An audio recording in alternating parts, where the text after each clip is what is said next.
A young Savannah boy is following in his grandparents' footsteps by helping those who need it the most. Over the past few weeks, Haraji Franklin has been handing out special treats to the homeless. WSAV.com Now reporter Ashley Williams has his story.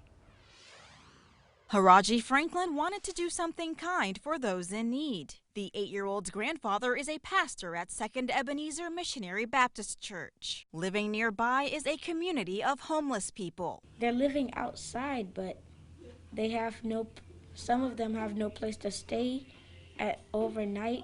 They might just be laying on the ground. Haraji felt compelled to help. He told his grandmother he wanted to use money from his own savings to buy food for them. They don't have any food or water, and they don't have anything to survive on. I've been giving them chips, granola bars, and crackers. He's been handing out juices, too. Carrying a box loaded with snacks, Haraji has been taking food to people at the church across the street. He welcomes others to stop by his grandmother's truck and grab a bag. Pastor Rick Manuel says he's proud of his grandson's generosity. Even before Haraji was born, their church has been giving back to the community. Manuel tells us he's glad to see it rubbing off on Haraji. He was born in 2011, and so he just inherited this kind of work, and I think he's going to do great things in society, because he's going to know how to treat everybody and treat everybody with dignity and respect.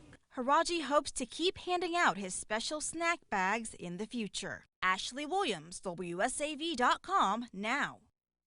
Such a sweet young man. Haraji says the people receiving his food have been thankful and always come back for more. You can learn more about Haraji at WSAV.com/snack.